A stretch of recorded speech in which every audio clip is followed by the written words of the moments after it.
This afternoon, Professor Carol Heim will present her lecture entitled, Who Pays, Who Benefits, Who Decides? Property Developers and the Political Economy of Economic Growth. Before asking Professor Heim to come up and present her lecture, I would ask the chair of the Department of Economics, Leonce Ndikumana, to please introduce her. Good afternoon, everyone. Again, my name is Leonce Ndikumana. I'm the chair of the Economics Department. I'd like to thank the provost for his kind introduction and for hosting this lecture. I'm delighted today to introduce my colleague, Professor Carol Heim, who will be delivering the 2019 Distinguished Faculty Lecture. This event is a great honor to the Economics Department and indeed to the UMass Amherst. It is a demonstration, yet again, of excellence in producing high-quality research of deep relevance for critical issues facing our society today. Carol Heim is a professor in Economics Department who teaches economic history and macroeconomics. She is also a faculty member in the School of Public Policy, where she has taught a course on topics in urban and housing policy. She received her PhD from Yale University in 1982. Her early research was on industrial decline and regional policy in Britain between World War I and World War II. She also co-authored work on the financing of the British Industrial Revolution. She turned from studying declining regions to booming cities, particularly in the United States. Her current project is a comparison of urban growth and property development in 19th century Chicago and 20th century Phoenix. Professor Carol Heim has published articles in the top economic history journals, as well as several interdisciplinary journals, and was invited to contribute a chapter on regional and urban change for the Cambridge Economic History of the United States. She has been an Alfred P. Sloan Research Fellow, a fellow at the Center for Advanced Studies in the Behavioral Sciences at Stanford, a recipient of a David C. Lincoln Fellowship from the Lincoln Institute of Land Policy, and a visiting fellow at All Souls College, Oxford. In 2016, she received an Outstanding Teaching Award from the College of Social and Behavioral Sciences at the University of Massachusetts Amherst. Before I close these introductory remarks, I want to underscore my admiration for Professor Carol Heim, not only as a scholar, but also, and very importantly, as a great citizen of the Department of Economics and the University of Amherst, University of Massachusetts Amherst. Her commitment to service and institutional building in the department is unparalleled and is something that we all as colleagues admire and feel proud of. Since I joined the department more than 2 decades ago, I have personally benefited immensely from Carol's generous support as a junior faculty through her advice on my research and my career development, until today as chair through her unique institutional memory and unwavering dedication to the well-being of the department. And now, ladies and gentlemen, colleagues and friends, please help me welcome to the podium Professor Carol Heim. Thank you very much, Leonce, for your kind introduction. It's an honor to be here. I'm grateful to the Chancellor and Provost for sponsoring this lecture series, and I'd like to thank the selection committee and my colleagues for recommending me. I'm very glad to have this opportunity to present some of what I've learned and questions that remain from my research and teaching. I'd like to thank my colleagues in the Economics Department and the Political Economy Research Institute, our staff, my students, and the interdisciplinary community of the School of Public Policy for helping me to develop these ideas. I'd also like to thank the Political Economy Research Institute and the Lincoln Institute of Land Policy for funding some of this research. And thanks very much to all of you who are here today, including family members who traveled from New York and Virginia, as well as Leverett and Northampton.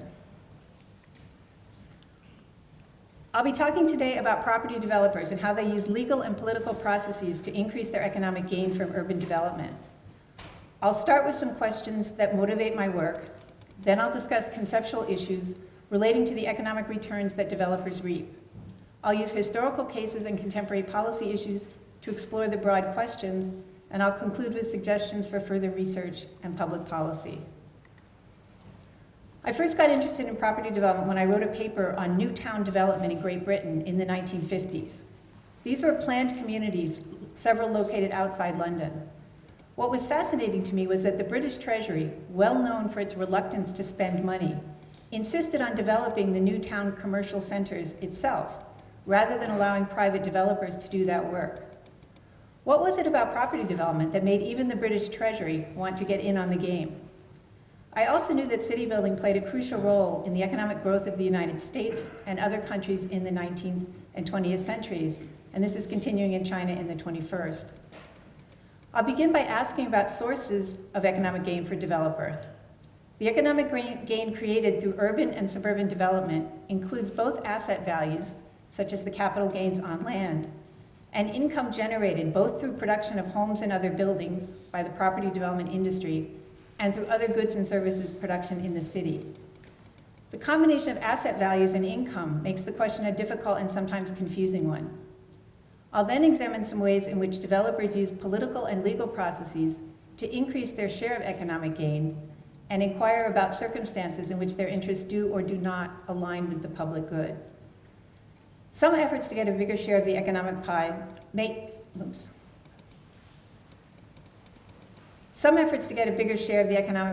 increase the size of the pie as a whole and/or may contribute to the public good. In posing these questions, I'm following in the footsteps of two presidents of the Business History Conference. In her 2012 presidential address, Margaret Levenstein described how firms continually try to create positive profits, although according to mainstream economics, in equilibrium, all profits have been competed away. Some of their efforts, such as technological change, can contribute to the public good. Others, such as monopolistic pricing, do not. Firms often seek to change the rules of the game and are not simply maximizing subject to constraints. This year, Mary O'Sullivan argued that business historians need to devote more attention to the history and behavior of profits, how they are generated, eroded, appropriated, and redeployed. These are complex questions, and I won't provide complete answers to any of them today. I welcome your thoughts and collaboration in exploring them. Property development begins with land acquisition. Entitlements are rights granted by local governments to develop the land, for example, by approval of a subdivision. Site development includes improvements that are necessary before construction can begin, such as drainage or excavating. These are followed by construction and, ideally, sale. Provision of infrastructure is essential.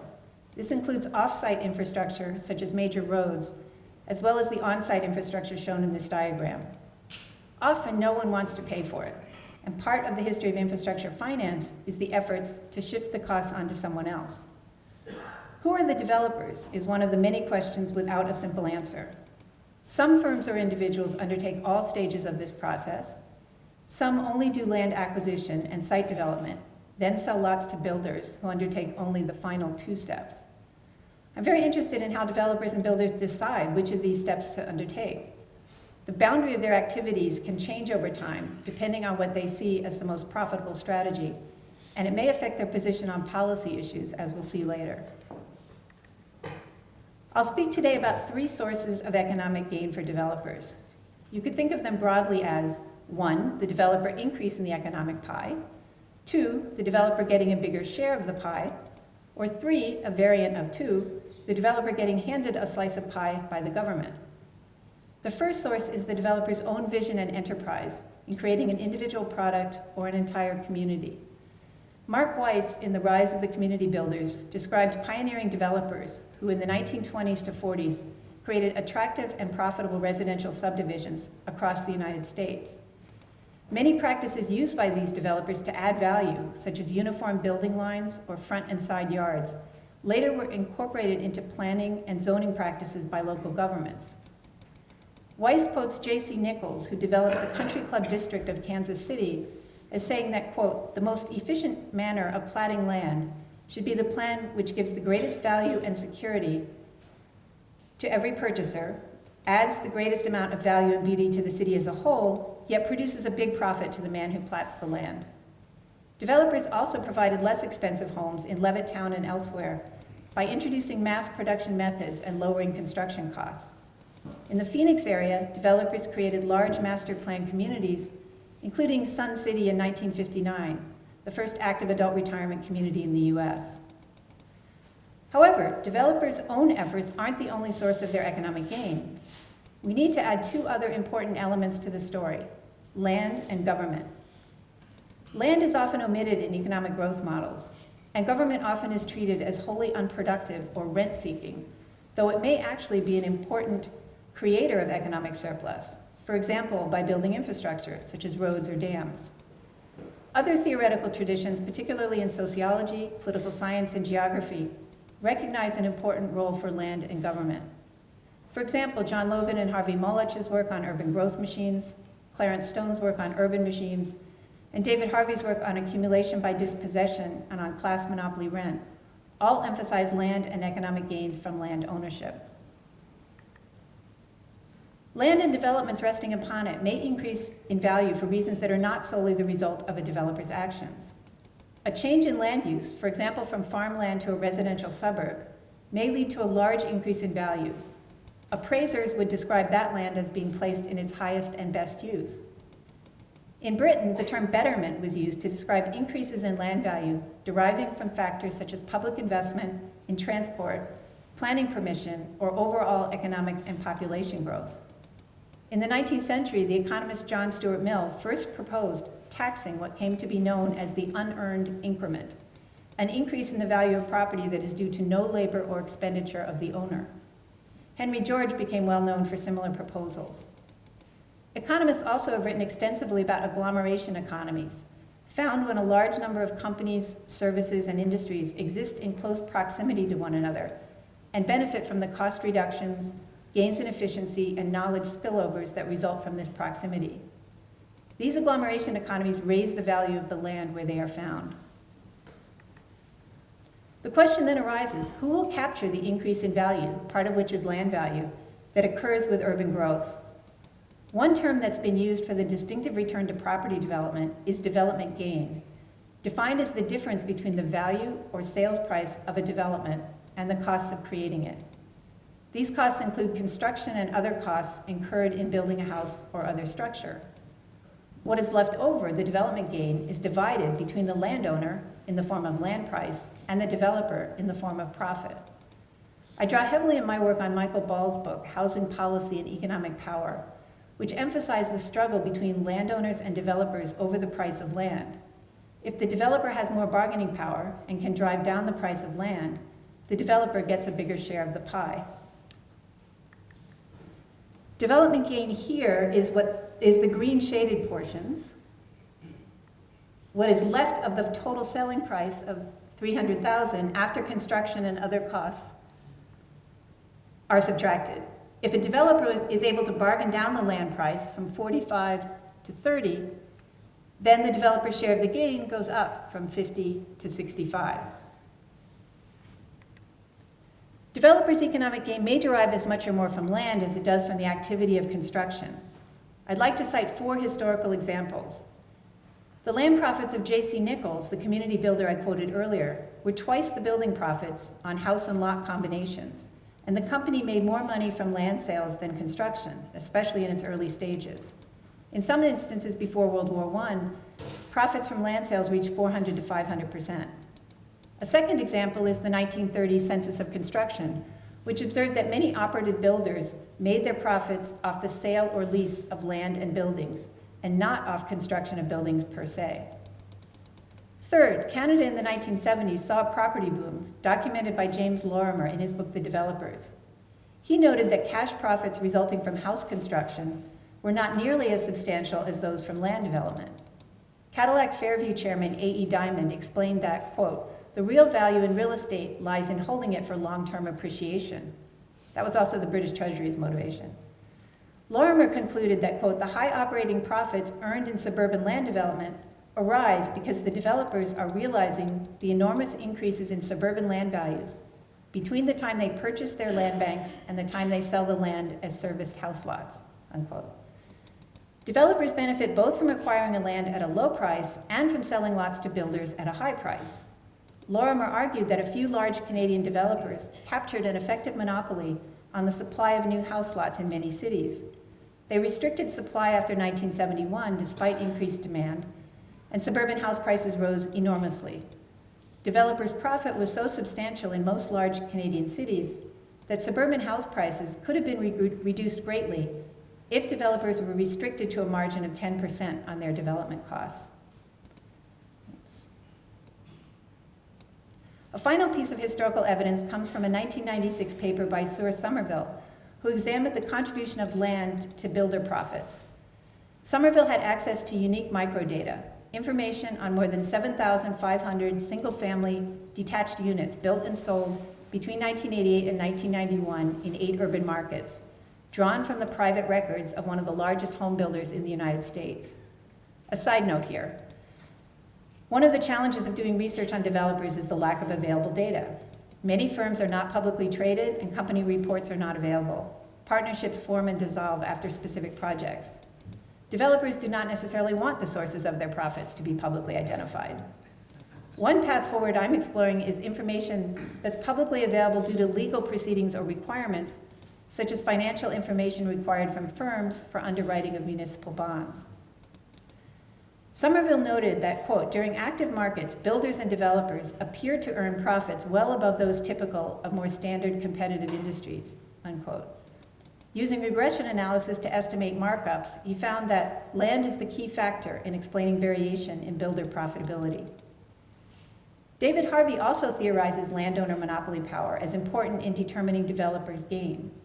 His category of class monopoly rent rests on struggles between developers or landlords and the consumers of their housing products.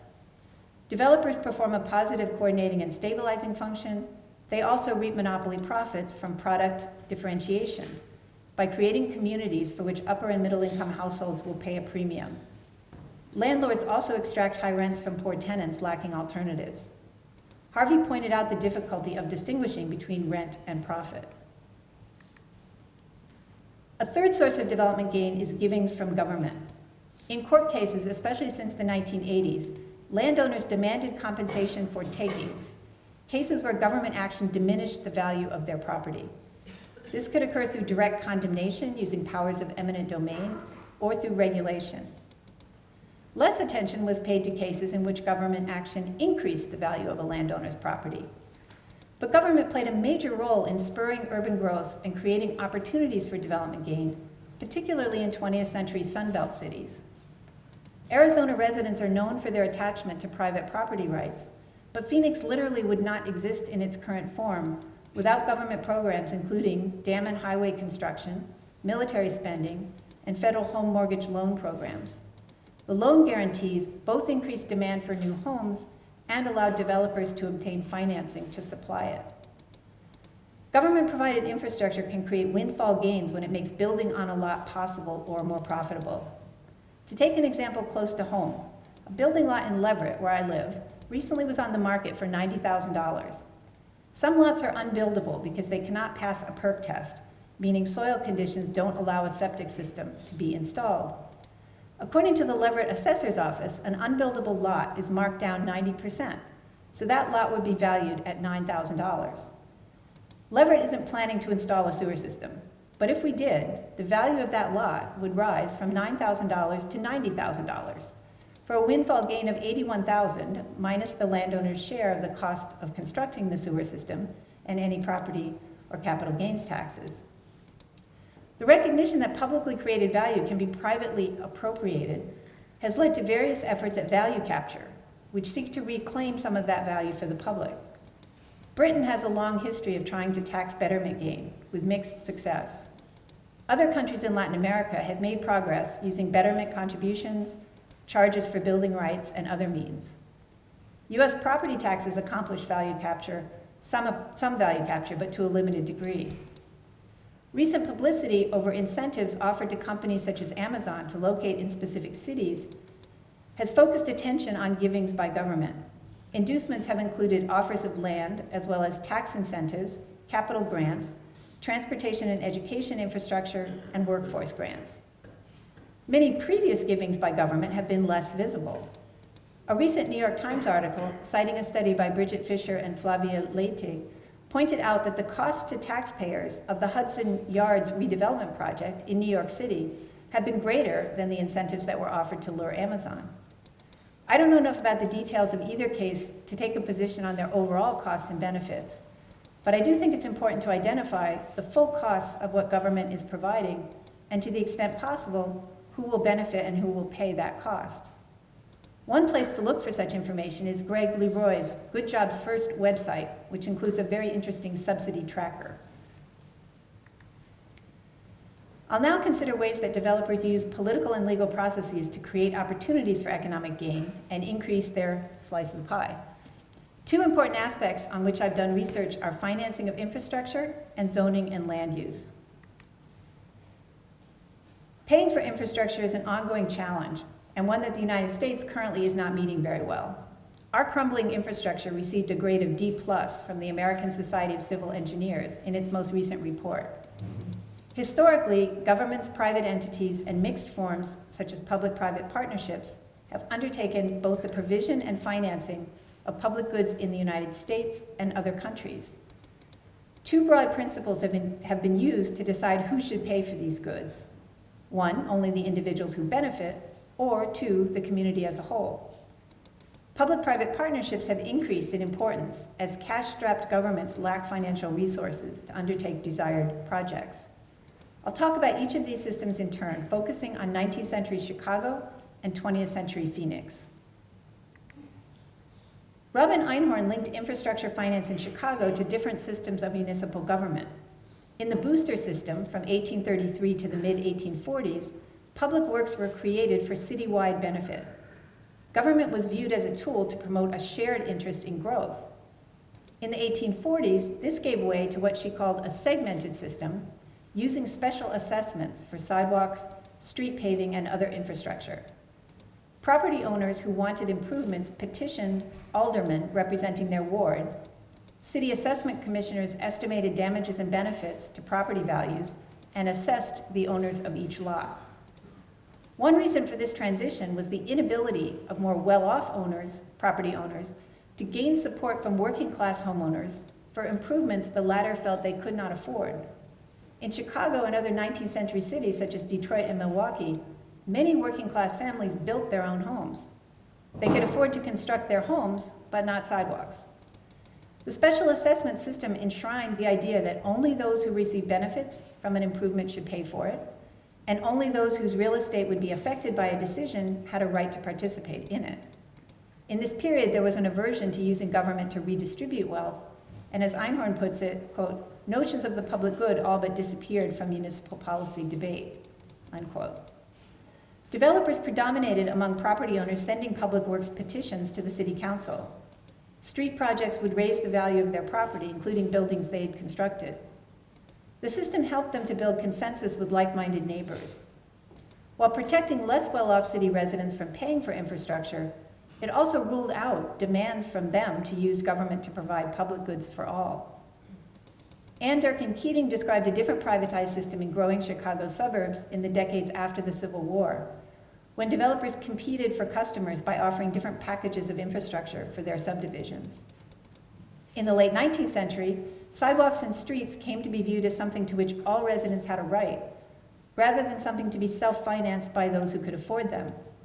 It's interesting to see the historical evolution in ideas of what are considered essential public goods. The current frontier in the US may be healthcare. Phoenix and other cities developed in the 1980s a system to charge individuals for the costs of new off-site infrastructure, such as streets, water, and parks. Development impact fees are per-house charges, paid initially by the builder, although likely to be passed on to home buyers in the form of higher house prices. Home builders fought these fees from their inception.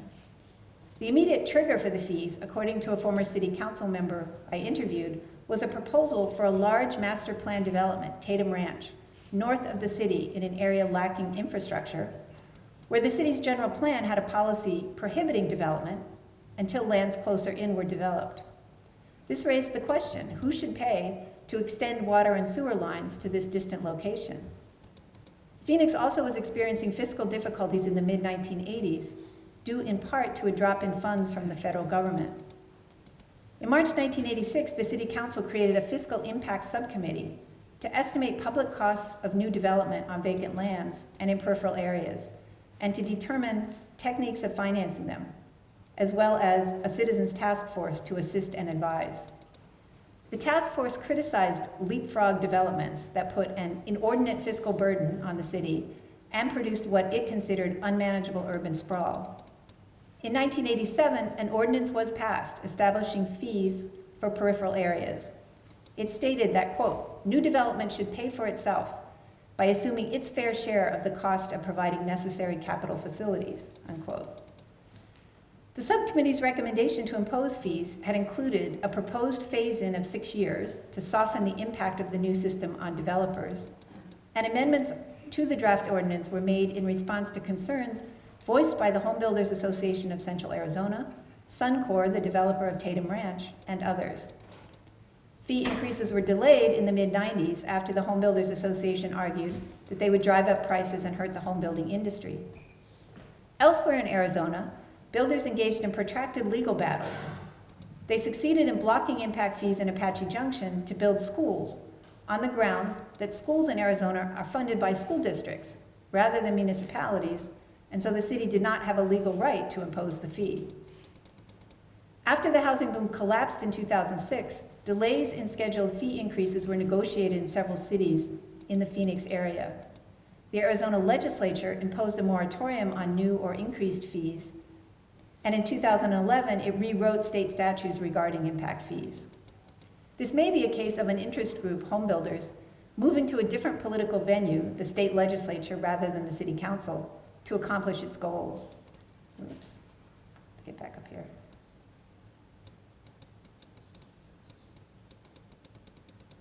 To comply with the state legislation, the City of Phoenix eliminated impact fees for several categories of public goods and made other changes. Gary Nelson, a developer who served on the Citizens Task Force during 1986 to 87 at the request of the Home Builders Association, told me in an interview in 2012 that even today, in 2012, many home builders sought to reduce or stop development impact fees. While on the task force, he received calls from builders saying, "We don't want this." His response was that if they didn't do it, they wouldn't be able to build. Infrastructure was necessary and had to be paid for. I'd like to explore the possibility of differences between smaller builders, many of whom strongly opposed impact fees, and larger developers who took a broader view, recognizing that development depended upon infrastructure that government might not be able to provide. The Home Builders Association may have been especially responsive to concerns of smaller builders. Other organizations in which larger developers participated appear not to have been the driving force behind lawsuits against impact fees. A related hypothesis I'd like to explore is that developers, as opposed to home builders, make more of their gain from the increase in land values created by infrastructure such as major streets. So while both groups have an interest in infrastructure because it leads to more houses being built, the developer also stands to gain from the increased value of the land, whereas the builder does not. To the builder, land is simply a cost rather than an appreciating asset. At least one real estate consulting firm also sees an opportunity to profit by helping developers avoid paying the fees. After an interview I conducted in Phoenix, I ended up on the email list for a firm which recently sent out a series of emails offering its services to help developers minimize the cost of impact fees. Cities also finance infrastructure through general taxation and bonds, which means borrowing, by the city as a whole. Throughout its history, Phoenix approved many bond measures for infrastructure with relatively little public opposition, although sports stadiums were more controversial. In my work so far, I haven't seen a strong presence of developers either supporting or opposing bond issues, which I find somewhat puzzling, and this is an area where I'd like to do more research. Historically, support for bond finance has not been universal across or within cities. In Milwaukee in the 1940s, working class voters preferred a pay-as-you-go system and opposed the city taking on more debt. This was also true in Minneapolis and St. Louis, although not in Chicago or Cleveland. Eric Fierce-Locum, in his book Contesting the Post-War City, explained that, quote, in Milwaukee, frugal fiscal policies stemmed in part from the overlapping German immigrant and socialist political cultures. Business-led organizations committed to a pro-growth agenda mounted a campaign in support of a debt referendum in 1947 for downtown redevelopment projects. The referendum succeeded, partly due to support from housing groups, who were soon disappointed by the priorities actually followed. The real estate board, although initially approving the debt, ultimately did not support it, and I wonder if this may reflect differing interests among brokers, builders, and developers on the board. An ad published by the Improve Milwaukee Now committee argued that bond finance would mean that future generations would pay their fair share of infrastructure costs, rather than having current taxpayers shoulder the entire burden. So I'm sorry about the quality of this reproduction, but here you can see the ad, which said that at the present taxpayers are shouldering all the burden, future taxpayers none. The way it should be is everybody has a similar burden, current taxpayers and future generations. This ad calls to my mind the observation by urban historian Eric Munkonen, quote, "Debt is the way in which capital costs are paid over time, while taxation allocates these costs over space," unquote. Taxation also can allocate over social groups and classes, for example, by implementing an ability to pay principle in progressive tax systems or by giving tax breaks to the wealthy. The question of whether the city as a whole should pay for infrastructure affecting individual properties arose here in Amherst in a case of sewer connections for parts of town lacking them. In 2011, town meeting approved a $4.2 million extension of the town's sewer lines into the Amherst Woods and Harkness Road neighborhoods. Protecting the town's water supply was a goal, so there was a public purpose in addition to individual benefit. Sewer fees paid by all sewer users in town would pay for the work. Because earlier debt was being retired, there would be almost no impact on the bills of current users, and it was reported that, quote, "This is why the select board did not turn to betterment fees, in which those properties that benefit would have been assessed between $15,000 and $30,000 over a 20-year period." I wasn't part of these discussions since I'm not an Amherst resident, but I enjoy hearing about them from anyone who remembers them. A third way to finance infrastructure is public-private partnerships. Lynn Segalin, in her study of Times Square redevelopment, pointed to important policy issues. Large urban redevelopment projects entail political risks for government officials, as well as financial risks for developers. The political risk of a project failing can be very large. She noted a fundamental asymmetry. The developer can generally leave the project, and even the city, while politicians cannot. This can give developers more bargaining power when deals need to be restructured, as is often the case. Segalin also noted that complex agreements and specially created entities, such as urban development corporations, may be used to provide political camouflage and shield a city's risk-taking from public view. These entities sometimes are created precisely to avoid popular participation. She argued that there is a basic conflict between the need for political camouflage and the desirability of accountability, democratic participation, and transparency. The most recent financing vehicle to emerge in Arizona is the Community Facilities District, which I'm currently researching. What's interesting about them, in terms of who decides, is that they are new political entities created for the purpose of issuing bonds to build infrastructure in a community that frequently does not yet exist. Landowners can initiate them, and there has been political debate over how important developers should be in their governance. Another arena where developers use political and legal processes to increase their economic gain is zoning, which can increase or decrease the land available for specific uses. In the most blatant cases, there is pure corruption, with public officials being bribed to deliver decisions that promote private interests. In the 1970s, there was widespread concern about public corruption, although little hard evidence. The Department of Justice funded a study which found, based on newspaper accounts, that about 1/5 of all cases reported dealt with land use, the approval of subdivision plans, zoning variances, building permits, etc. One place highlighted in the study was Fairfax County, Virginia, in the 1950s and 60s. John Gardner and Theodore Lyman, authors of Decisions for Sale, explained that as land values rose after World War II, landowners, attorneys, and state and local politicians benefited from land sales. Farmland value depended on zoning. The assessed valuation of one parcel at a strategic intersection rose from $3,675 to $76,110 when designated as commercial. They described how at, quote, "At some point in the 1950s, some developers and their lawyers began to share their good fortune with several members of the Board of Supervisors," unquote. In 1966, after a review of rezonings, indictments were issued against 6 developers, 5 supervisors, 2 zoning lawyers, the county planning director, and his deputy. Some, although not all, were convicted. I'm happy to report their conclusion that there was a major reorganization of Fairfax County government after 1966, and by the 1970s, all observers, both inside and outside county government, believed that corruption had disappeared from the zoning process. Entirely legal transactions also provide opportunities for developers to gain. As Phoenix grew, there was a tremendous amount of rezoning of agricultural land for urban use. Rezoning requests were rarely denied. This rezoning enabled rapid growth in the decades leading up to the housing crash. Did unbridled growth, clearly in developers' interests, align with the public good? It went unchallenged by many, and it did bring relatively affordable housing for the middle class. The benefits of growth were distributed unequally, however, and some worried about environmental implications of urban expansion at the rate of an acre an hour, particularly in a desert climate. But for those of you who might criticize building a major metropolis in the desert, I would mention that some argue there shouldn't be so many people living in New England either, if we consider energy consumption.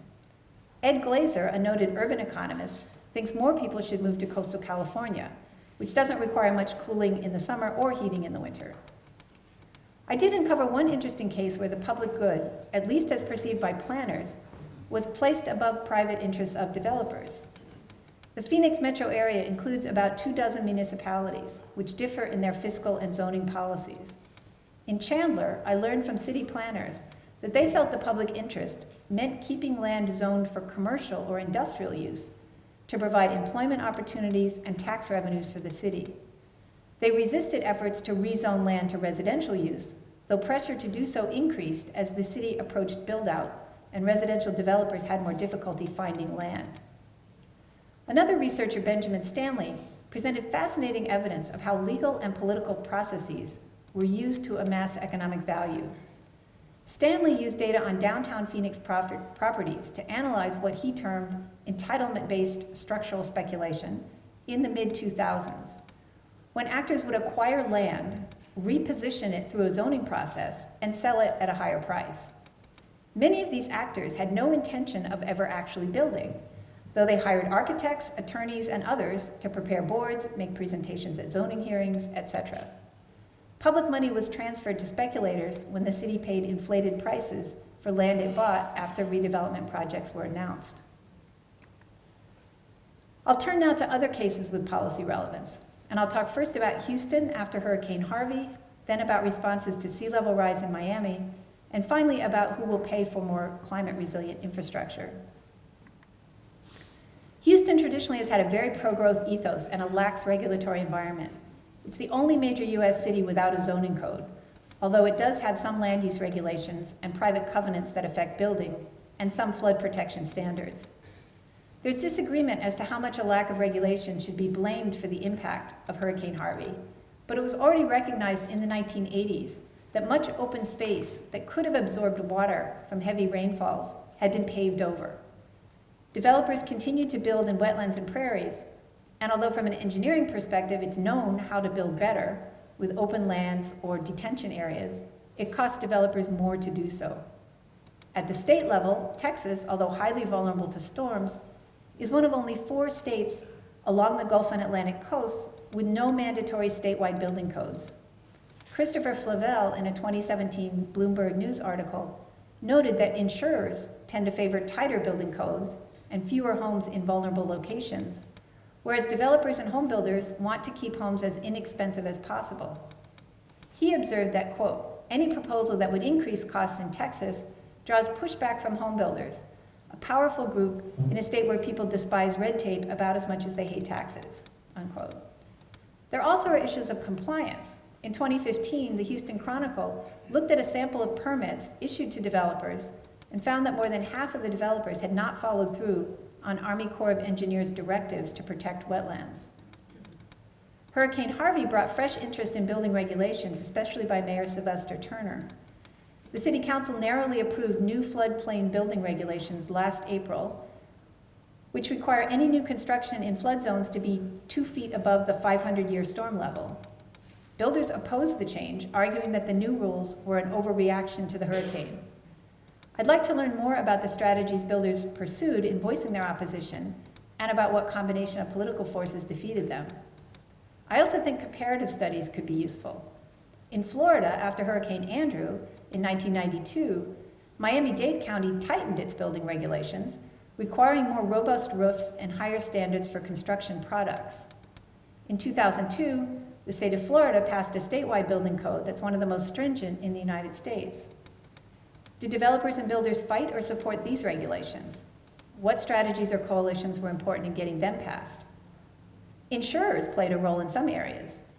The Insurance Institute for Business and Home Safety, a research organization funded by insurers, created a program called Fortified, with guidelines emphasizing protection of roofs. These guidelines were incorporated into building codes in Alabama under pressure from Carl Schneider, an insurance agent in Mobile. Florida's 2002 building code exempted the Panhandle region.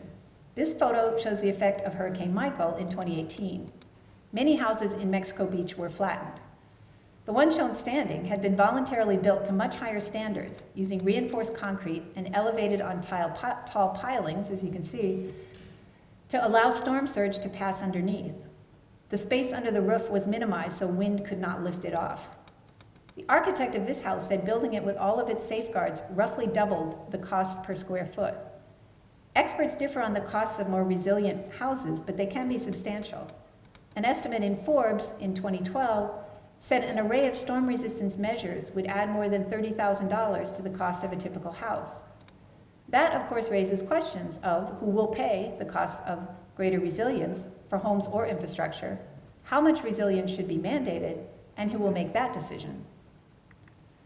These are difficult questions. My understanding is that conventional cost-benefit analysis has numerous shortcomings. I would welcome suggestions of alternative methods for determining how much safety is enough. In researching who actually sets the standards for current building codes, I discovered that the National Association of Home Builders actually actively intervenes in the process. The International Code Council is the body that develops building codes and standards, updating them every 3 years. It seeks to promote construction of safe, sustainable, affordable, and resilient structures. In the US, state and local jurisdictions adopt and enforce building codes, and most US communities choose the ICC codes. ICC members include state, county, and municipal code enforcement and fire officials, architects, engineers, builders, contractors, elected officials, manufacturers, and others in the construction industry. Public comment hearings are held when the ICC codes are updated. The ICC has guidelines and procedures to try to ensure that financial resources are not a factor in the debate or outcome. The National Association of Home Builders apparently has considerable sway. Only 6% of proposals that it opposed for the 2018 codes came through the hearings without change. It announced on its blog recently that, quote, the results of the ICC Group A 2018 model codes have been finalized, and NAHB got many of the changes it was hoping for and blocked many undesired changes, thanks in large part to member mobilization, which it orchestrates. Developers and builders participate in other organizations in ways that may make a greater contribution to the public good. The Urban Land Institute is a nonprofit education and research institute whose members include real estate developers and other professionals working across the private, public, and nonprofit sectors. It convenes conferences and ULI advisory services panels, one of which, for example, went to the Virgin Islands to help plan sustainable recovery after Hurricanes Irma and Maria in 2017. I'm curious about the role developers and builders play on these panels and about what types of advice they offer. How effective are these panels in spreading best practices, and how willing are they to work with less conventional organizations such as community land trusts and cooperatives? Larry Vail, a professor of urban design and planning at MIT, addressed issues of social justice in his article on the politics of resilient cities. He asked whether the city is resilient if many of its poorest former citizens are displaced and unable to return. In Miami, questions have been raised about the effect of rising sea levels and tidal flooding. Community residents and activists have voiced concerns that developers and others are buying up properties in historically black communities, such as Little Haiti and Overtown, located at higher elevations. I haven't yet seen academic research that pinpoints the role of developers. I'm especially interested in whether they have requested rezoning in order to undertake redevelopment there. Jesse Keenan and co-authors Thomas Hill and Anurag Gumber recently published an article on climate gentrification, confirming the hypothesis that the rate of price appreciation of single-family properties in Miami-Dade County from 1971 to 2017 was positively related to higher elevation. Consumer preferences against flooding may lead to more widespread relocations that gentrify higher elevation communities. Similar effects may begin to occur in Los Angeles and elsewhere as people seek safety from wildfires, and some wealthy Phoenix residents already are fleeing to higher elevation Flagstaff to escape rising heat levels. Last November, Miami passed a resolution requiring officials to research impacts of climate gentrification on low-income communities, and also legislation mandating more workforce or affordable housing in a small part of downtown. Are there ways developers can play a positive role in communities facing climate change? I came across an interesting case of a Miami developer, David Martin, who is described by associates as, quote, an environmentally enlightened developer, someone who is interested in both profit and long-term thinking about the planet and culture. Martin is the son of Cuban immigrants and a highly successful developer. In 2017, he had more than 100 employees and more than $4 billion worth of development, often in high-end products like luxury condos, since his firm began. He's incorporated resiliency features into some of his developments and is a member of Miami's Sea Level Rise Task Force. I'd like to know more about what interventions or recommendations he's made as a member of the task force, and whether they represent private interests, public interests, or both. At a panel discussion on climate change at the Philanthropy Miami 2017 conference, Martin expressed concern that people and companies might stop wanting to move to Florida, and he pushed for developers and local governments to work together to plan Florida's future. He spoke of incentives for developers to make projects energy self-reliant and of encouraging high-density development at higher elevations. The high-density areas should combine low-income and luxury housing, he thought. To keep low-income residents there, he suggested tax abatements for residents who have lived in the area more than 10 years.